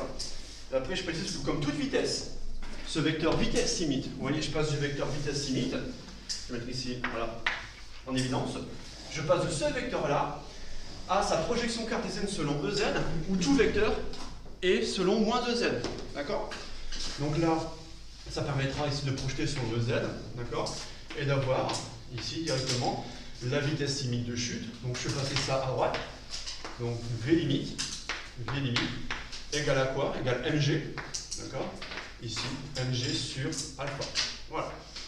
V limite égale mg sur alpha, parce que là vous avez moins plus, d'accord? Le mg fait passer ici à droite, ce sera plus simple, moins plus, donc ça fait alpha v limite. Alpha v limite égale mg, donc v limite égale mg sur alpha, d'accord? Voilà. Alors mg sur alpha, sachant qu'on a ici défini un taux ici précédemment qui est égal à m sur alpha, donc ça fait ici taux g. Voilà, on retrouve ici un taux g. Vitesse limite de chute. Sachant que taux c'était le m sur alpha, on définit ici précédemment. Voilà. Ok? Voilà, donc ça vous l'obtenez par un argument physique lorsque les deux forces se compensent. Hein. D'accord? Donc la somme vectorielle des deux forces c'est égal au ici vecteur nul. D'accord? Bien. Et surtout, dernière chose, dans les caractéristiques, on aura besoin, c'est le tracé du portrait de phase. Avant de résoudre l'équation différentielle, je vous rappelle, elle vous permet de caractériser l'évolution du système mécanique. Donc le portrait de phase, donc tracé du portrait de phase, tracé ici du portrait de phase. Donc il faut tracer ici directement la dérivée en fonction de cette fonction. Donc on part de ici, donc je vous rappelle, parce que je vois de la place, ouais, je vais faire à gauche. Donc on part ici de l'EDEL d'ordre 1. Donc on avait taux dV sur dt plus V. Et à droite, rappelez-vous, j'avais taux G. Taux G, mais taux G, on vient de montrer que taux G c'est quoi? Bah, taux G, c'est la vitesse limite. Donc à droite, je peux directement mettre la vitesse limite de chute. comme je viens de l'identifier juste avant, je peux écrire ceci. D'accord? Et ensuite, rappelez-vous, on va poser deux choses. On pose x, x c'est la fonction v, norme de la vitesse, et on pose y égale dv sur dt. Donc rappelez-vous, ceux qui ont encore eu du mal, quand on a encore de certains retours de colle, pour l'analyse, le tracé du surface, pas encore de problème. Là, on retrouve en mécanique. Donc pareil sur le modèle d'ordre 1, on pose x la fonction, y la dérivée, et on trace y en fonction de x. Donc vous voyez, on retrouve les mêmes outils, les mêmes méthodes. Et on trace y en fonction de x. C'est-à-dire ici, on va tracer quoi? Ici, donc y c'est la dérivée, d'accord? Donc on va tracer ici simplement, d'accord? Donc on va diviser par taux. Donc ça fera dv sur dt égale v limite sur taux moins v sur taux, d'accord? Sachant que x égale à v. Donc on va tracer ici simplement y. Donc on aura v limite sur taux, d'accord? Je divise par taux, moins, ici je pose x égale à v, moins x sur taux. Donc je trace ici cette fonction affine qui sera décroissante d'un l'état initial à l'état final. Okay, ensuite, qu'est-ce qu'on fait? On repère l'état initial et l'état final. Donc on repère ici l'état initial, donc les coordonnées de l'état initial. Alors l'état initial, vitesse initiale nulle, et on a une hauteur h, d'accord? Voilà. Donc état initial nul, ici pour la vitesse initiale nulle. Donc on aura ici directement, voilà, x égale à 0, donc y égale v limite sur taux. Donc on va démarrer ici, x c'est la vitesse, donc 0 pour la vitesse initiale, d'accord? Si x vaut 0, on aura y égale v limite sur taux, d'accord? Et v limite sur taux, c'est quoi ça? C'est g. Est-ce que c'est cohérent? Ouais, c'est bien homogène en accélération, d'accord? Donc on repère l'état initial, donc je vous rappelle qu'ici, pourquoi 0? On a une vitesse initiale nulle. Vitesse initiale nulle, donc on a x égale à 0. D'accord, vitesse initiale nulle. Et après ce x égale à 0, je remplace ici pour un y égale v limite sur taux. Donc on repère l'état initial et on repère également l'état final du système mécanique. D'accord? L'état final est caractérisé, on le sait, par une vitesse limite constante. Donc vitesse limite constante. D'accord? Et que si la dérivée sera nulle, ici la dérivée sera nulle, donc y sera ici dv sur dt, y sera nul. Et donc on aura directement ici en x, x ce sera la vitesse limite de chute. V limite pour x. D'accord? Directement y égale à 0. Si y égale à 0, vous aurez x égale v limite. Vous simplifiez par taux. D'accord? Voilà. Et donc, conclusion, le système mécanique, les systèmes mécaniques, et rappelez-vous en colle, on a cité sur un terme qui était très important, il évolue, il faut qu'il y ait une évolution, il faut qu'il y ait une flèche sur la trajectoire de phase, il évolue, voilà, de l'état initial vers l'état final. Il évolue de l'état initial vers l'état final ici, et ça permet de tracer, vous voyez, cette fonction affine décroissante, et trajectoire de phase, ici, voilà, qui vous donne, donc dans le plan. Donc ça c'est une fonction à valeur positive, d'accord? Donc on prend le cadran ici, donc y en fonction de x, voilà. L'état initial, ici coordonnée x égale à 0, 0g, voilà. Donc on a l'état initial de coordonnées 0g. L'état final, v limite 0, ici l'état final de coordonnées v limite 0, et vous tracez à la règle, vous voyez, ici, à droite, reliant l'état initial de l'état final, et vous mettez ici la flèche pour préciser le sens d'évolution. D'accord? Et ça, vous le faites avant de résoudre l'équation différentielle. Et c'est important de dire, voilà, c'est que le système mécanique évolue spontanément de l'état initial, ici, vers cet état final, repéré par les coordonnées v limite 0. D'accord? Voilà. Bon, on va en faire un pareil, on en fera en exo. D'accord? Mais ça, pareil, nous sera demandé en colle de tracer l'allure de la trajectoire de phase, d'accord, compatible avec les deux conditions initiales. Ok? Ça, c'est le portrait de phase. Bon, après, ce qui, je pense, paradoxalement, vous pose moins de problème, c'est la résolution. La résolution des équations différentielles, ça, on a fait tellement que ça devrait aller. Donc, dernière étape. Ici, résolution de l'EDL d'ordre 1. Pareil, hein, tracer le graphe et surtout hein, mettre en évidence cette vitesse limite de chute. D'accord, ça c'est très important. Voilà, donc après le tracé du portrait de phase, on résout l'équation différentielle. Alors ça pareil, l'argument de linéarité, vous l'invoquez toujours au début. Donc par linéarité de l'EDL d'ordre 1. Donc par linéarité de l'EDL d'ordre 1. Voilà. Alors, qu'est-ce qu'on peut dire? Bon, on peut dire qu'à tout instant, la vitesse est la somme de deux solutions particulières et solution de l'équation homogène associée.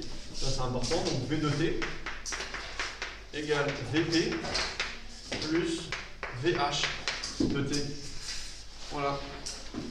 Ou, on précise très rapidement, les deux ici solutions, Vp, solution particulière, c'est la solution particulière ici on regarde le second, il est constant. Donc on recherche sous forme d'une constante, la solution particulière ici est évidente et vos V limites. Voilà, c'est la solution particulière, constante, solution particulière, et ici elle est constante. Voilà. Ici, c'est très simple, elle est constante. Voilà, là il ne faut pas se tromper, c'est, je rappelle, dans la solution de l'équation sans second membre, d'accord, ou l'équation homogène associée. C'est-à-dire que là, vous avez du A exponentielle moitié sur taux. Donc ça, c'est la solution de l'équation sans second membre. C'est A exponentielle moitié sur taux. C'est la solution, voilà, de l'équation sans second membre. Ou ce qu'on qualifie également de l'équation homogène associée. L'équation homogène ici A associée. Voilà.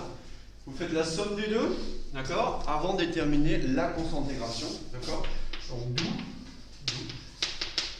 V de t égale à V limite, plus A exponentielle moins t sur taux. Voilà. Sachant que le V limite, on l'a défini tout à l'heure, hein, c'est mg sur alpha, c'est tau g, d'accord. Voilà. Ou V limite, c'est tau g égale mg sur alpha, d'accord. Voilà. Et là, ce qu'il faut, n'oubliez pas, c'est déterminer, vous avez une EDL d'ordre 1, vous aurez forcément une constante d'intégration que l'on détermine grâce à la condition initiale, donc ne l'oubliez pas, avec la condition initiale, à savoir ici une norme de vitesse nulle à t égale 0, donc à t égale 0, v vaut 0, on aura donc ici v limite plus a fois exponentielle de 0, ici égale à 0, donc on aura v limite plus a exponentielle de 0 égale à 0, exponentielle de 0 ça fait 1, vous aurez donc, voilà, déterminé a comme étant égal à moins v limite. A est égal à moins v limite. Voilà. Donc bilan, vous voyez, on trouve très rapidement ici la solution V de t. Voilà. D'accord. Non, finalement. Voilà, V de t. Alors on peut mettre V limite en facteur. V limite facteur de 1 moins exponentielle moins t sur taux. D'accord. Donc V limite facteur de 1 moins exponentielle moins t sur taux. On vérifie les limites, toujours avant de tracer le graphe, même si vous savez à quoi ça ressemble. Hein. Ça c'est équivalent de UC de t égale E facteur de 1 moins exponentielle moins t sur taux. D'accord. Lorsque vous étudiez la réponse indicielle, ici directement d'un circuit RC, d'accord. Là, étude des limites. D'accord. Donc V de t. Alors, pareil, ici. Quand t tend vers 0, on vérifie. Exponentielle de 0, ça fait 1. 1 moins 1, 0. 0 fois V limite, ça fait 0. Donc ça c'est bien, c'est compatible avec la condition initiale. Sans vitesse initiale, ça marche. Et en plus infini, la limite en plus infini, pareil, elle existe, elle est finie, et que vaut-elle? Exponentielle de moins l'infini, ça tend vers 0, il restera 1. 1 fois V limite, ça fait V limite. Donc là, c'est bien, ici, compatible, voilà, avec les observations expérimentales. C'est-à-dire que là, on voit déjà que notre résolution, que notre modèle théorique est compatible avec l'observation expérimentale. vitesse initiale nulle, et on voit une vitesse limite de chute. C'est-à-dire que là, la vitesse ne va pas dépasser un certain seuil, d'accord? Donc avec les observations ici expérimentales. Voilà, expérimentales. Bon, ouais. On contraste après, ici, la norme de la vitesse, enfin l'évolution temporelle de la norme de V. Bon, ça c'est bon. Alors pareil, on trouve ces graphes complets. Rappelez-vous, il faut un régime transitoire entre deux régimes permanents, la durée du régime transitoire, la tangente à l'origine, couple l'asymptote V égale V limite en T égale à taux. D'accord? Et c'est déjà bien. D'accord? On y va. Donc la norme de la vitesse, donc pareil, fonction à valeur positive. Fonction à valeur positive pour la norme de la vitesse. C'est la norme, donc fonction à valeur positive. Évolution temporelle, on y va. Donc voilà. Ceci, ça j'efface. Hop. Oui, je peux terminer. Oh, pardon, c'est vrai? Tu es arrivé où? Là? Oui. D'accord. Peut-être un peu plus tôt avant. Plutôt avant? Oh, là. C'était là? Oui. Là, ce que tu fais V limite plus A exponentielle de 0 égale à 0. D'accord? Donc V limite plus A exponentielle de 0 égale à 0 pour A égale moins V limite. Ok. Alors, l'origine des temps. La limite en plus infini. Donc pareil, je trace V de t. V en fonction du temps. La vitesse limite de chute, elle est là-bas. C'est l'asymptote horizontale. Donc V limite. V limite. Voilà. Bon, ce que vous avez ça. Hop, tac. Et une croissance exponentielle de la vitesse pour atteindre les valeurs limites qu'elle ne dépassera pas. Voilà ce qui se passe concrètement, réellement. Voilà. Donc ça c'est bon. Ensuite, là, dès que vous avez ça, rappelez-vous, ça vous savez faire. Hein. Un régime transitoire entre deux régimes permanents pour lesquels, régime permanent pour lesquels la norme de vitesse est constante. Vitesse égale à 0 en régime permanent à gauche. Vitesse égale à V limite en régime permanent de droite. Un régime transitoire. Voilà. Donc une augmentation exponentielle de la norme de la vitesse, d'accord, qui au-delà d'un certain temps peut augmenter, d'accord. Alors justement, c'est intéressant ici de romper les informations. La tangente à l'origine, rappelez-vous, je vais faire en bleu. La tangente à l'origine coupe l'asymptote V égale V limite en T égale à taux. Donc ici, voilà, j'aurai ici, voilà, taux égale M sur alpha. D'accord, ici. Donc je vais noter en bleu la tangente à l'origine. Pareil, un peu au départ, vous dites à l'oral en colle, hein, d'accord. La tangente à l'origine coupe ici l'asymptote V égale V limite en T égale à taux. Coupe l'asymptote V égale V limite en T égale à taux. Et ici, taux c'est M sur alpha. Voilà. Une fois qu'on a taux, donc 2, 3, 4, voilà, 5, quasiment 5. Bon là j'aurai 5 taux. Alors rappelez-vous, ce fameux 5 taux, quel c'est tout, c'est que la valeur finale est atteinte à 1% près. Rappelez-vous ce fameux cahier des charges, ça atteint 1% près ou à 5% près, la valeur finale. Là, donc là j'ai plus 5 taux, hein, donc environ 5 taux ici. 5 taux, ça sera la durée du régime transitoire.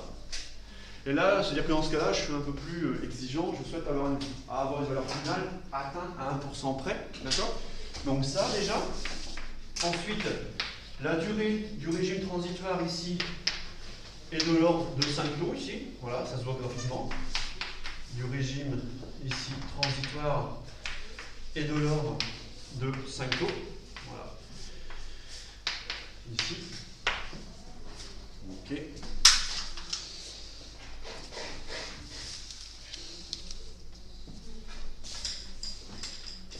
Et ici, voilà. Donc là, on retrouve bien, hein, c'est bien compatible avec ce qu'on observe expérimentalement, les mouvements de chute dans l'atmosphère. Et là, en fait, il y a deux paramètres. Ce qui est important, ça, c'est pour une simulation numérique sous Python. Il y a deux paramètres, V limite et taux. Et ce qui est important de voir, ces deux paramètres, ils sont indépendants des conditions initiales. Et ces deux paramètres vont caractériser, vont paramétrer entièrement ce mouvement de chute. Ça, c'est important. Ils vont caractériser le mouvement de chute. Donc, bilan de cette étude, on a deux paramètres ici. Donc, les paramètres taux et V limite. Alors, V limite, égale G taux et taux égale M sur alpha. D'accord? Donc ces deux paramètres importants, ils sont indépendants des conditions initiales. Donc indépendants, donc quelles que soient les conditions initiales, indépendants des conditions initiales. Voilà. Donc indépendants des conditions initiales. Ces paramètres caractérisent entièrement, pleinement, ce mouvement de chute. D'accord? Donc virgule, virgule, caractérise ici ce mouvement de chute avec frottement. Ce mouvement de chute avec frottement. Alors, frottement, pareil, frottement linéaire. Vous voyez ces modèles simples. Là, oui, c'est le modèle le plus simple, le modèle linéaire. Et de toute façon, on revoit des équations simples. Ça, on retrouve des équatifs. Ce sont les premières équations différentielles qu'on a rencontrées ensemble en taux d'UC sur dt plus UC égale à E. D'accord? Donc, on a ici un squelette. Hein. Ici, on remarque également. Je vais le noter ici. Là, dernière, parce que certains n'ont pas fini. On remarque tout en rond, ici à côté du graphe, on a un squelette algébrique identique ici à l'étude des charges et des charges du condensateur. Donc réponse initiale de circuit RC. Donc on remarque ici, donc squelette algébrique identique. Donc on a ce qu'on appelle un squelette algébrique. Donc ça veut dire qu'on a les mêmes équations, hein, d'accord? Squelette algébrique identique, d'accord? Voilà. À la réponse indicielle d'un circuit RC. La réponse indicielle d'un circuit, voilà, RC. D'accord. Voilà. Rappelez-vous, ce sont les premiers cours d'élèves, ici, des cours en novembre.